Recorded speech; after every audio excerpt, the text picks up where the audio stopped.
परम परम महाशांति है, महाशांति है,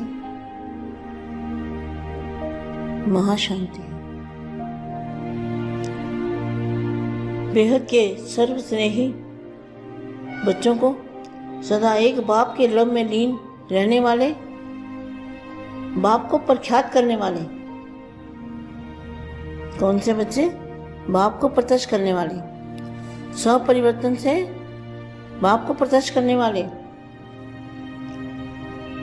सर्व आत्माओं द्वारा जय जयकार की विजय मालाएं धारण करने के निमित्त बने हुए ऐसे विजयी बाप समान सर्व गुणों को साकार रूप में प्रत्यक्ष करने वाले, सर्व सिद्धियों को सेवा प्रति लगाने वाले ऐसे विश्व कल्याणकारी बाप के दिल तक तनशीन ऐसे विशेष बेहद के बच्चों को बेहद की माँ का याद प्यार और नमस्ते।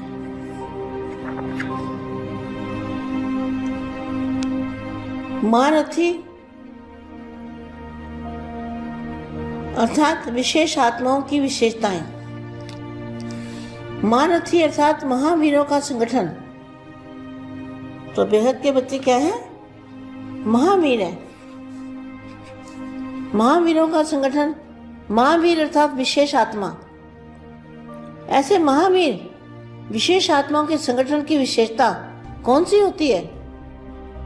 वर्तमान समय विशेष आत्माओं की विशेषता यह होनी चाहिए कि जो एक ही समय सबकी एक रस एक टिक स्थिति हो। जो भी बच्चे कर रहे हैं ना, सभी एक साथ में योग कर रहे हैं, तो क्या सबकी एक रस एक टिक स्थिति हो, अर्थात जितना समय जिस स्थिति में ठहरना चाहे उतना समय उस स्थिति में संगठित रूप में स्थित हो। संगठित रूप में सबके संकल्प रूपी उंगली एक हो। क्या सबका संकल्प क्या है? बेहद के बेहद की महाशांति, महाशांति, महाशांति। तो महाशांति के जो संकल्प हैं, उन संकल्पों के लिए जहां लागू पड़ता है उस स्थिति में संगठित रूप में स्थित हो। संगठित रूप में सबके संकल्प रूपी उंगली एक हो। जब तक संगठन की यह प्रैक्टिस नहीं है तब तक सिद्धि नहीं होगी। संगठन में ही हलचल है तो सिद्धि में भी हलचल हो जाती है। सिद्धि की नॉलेज है लेकिन स्वरूप में नहीं आते। ऑर्डर मिले और रेडी, विशेष निमित्त बनी हुई विशेष आत्माओं को ही प्रैक्टिकल में लाना है ना। अभी ऑर्डर हो कि 5 मिनट के लिए व्यर्थ संकल्प बिल्कुल समाप्त कर बीज रूप पावरफुल स्थिति में एक रस स्थिति हो जाओ। तो ऐसा अभ्यास है। ऐसे नहीं कोई मनन करने की स्थिति में हो, कोई रूढ़िहान कर रहा हो और कोई अव्यक्त स्थिति में हो। आर्डर है बीज रूप होने का। तो बीज रूप माना आत्मिक स्टेज।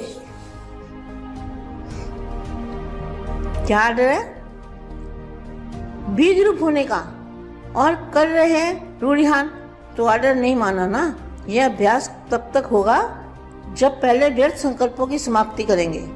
हलचल होती ही व्यर्थ संकल्पों की है, तो इन व्यर्थ संकल्पों की समाप्ति के लिए अपने संगठन को शक्तिशाली व एक मत बनाने के लिए कौन सी शक्ति चाहिए जिससे संगठन पावरफुल हो, एक मत हो जाए और व्यर्थ संकल्प भी समाप्त हो जाए?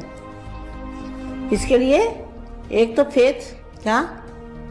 एक तो 101% बाप पे निश्चय, बाप के ऊपर कितना निश्चय? 101% बाप पर निश्चय और समाने की शक्ति चाहिए। संगठन तो जोड़ने का धागा है ना, धागा है फेथ। क्या संगठन जोड़ने का धागा क्या है? बाप के ऊपर निश्चय, अपने आप पर निश्चय कि मैं ही विश्व कल्याणकारी हूँ, मैं ही विश्व परिवर्तन करने वाली आत्मा हूँ। किसी ने जो कुछ भी किया, मानो रॉन्ग भी किया, लेकिन संगठन प्रमाण व अपने संकल्पों प्रमाण व समय प्रमाण उसने नहीं किया, जो किया नहीं किया, सॉरी, समय प्रमाण उसने जो किया उसका भी जरूर कोई भाव अर्थ होगा। संगठित रूप में जहाँ सर्विस है वहाँ उसके संस्कारों को भी रहम दिल की दृष्टि से देखते हुए संस्कारों को सामने न रख, इसमें भी कोई कल्याण होगा। इसको साथ मिलाकर चलने में ही कल्याण है, सभी को साथ मिलाकर चलने में ही कल्याण है। ऐसा फेथ जब संगठन में एक दूसरे के प्रति हो तभी सफलता हो सकती है। पहले से वे संकल्प नहीं चलाने चाहिए। जैसे कोई अपनी गलती को महसूस करते हैं लेकिन उसको कभी फैलाएंगे नहीं, बल्कि उसे समाएंगे। तो क्या लिखा है? इसी प्रकार दूसरे की गलती को भी अपनी गलती समझ के चलना है। तो दूसरे की गलती को अपनी गलती समझना है। यह संगठन को मजबूत करना है। यह तब होगा जब एक दूसरे के प्रति फेथ होगा, पर प्यार होगा। संगठन में प्यार चाहिए। जो भी संगठन बना रहे हैं बच्चे, उनके संगठन में बहुत बहुत प्यार चाहिए, बहुत बहुत प्यार होना चाहिए। जैसे साकार बाप को देखा, बाप को क्या देखा? अलमाइटी होते हुए भी बाप के आगे बच्चे तो छोटे ही है ना, रचना है। लेकिन रचना होते हुए भी बच्चों को रिगाड़ के बोलते हैं। क्या बाप क्या करते हैं? अपनी रचना को भी रिगाड़ के बोलते हैं। कभी किसी को कुछ भी नहीं कहा, अथॉरिटी होते हुए भी अथॉरिटी को यूज नहीं किया। तो आपको कैसा होना चाहिए? बिल्कुल बाप समान। बेखत के बेखत की परम परम परम महाशांति है, महाशांति है।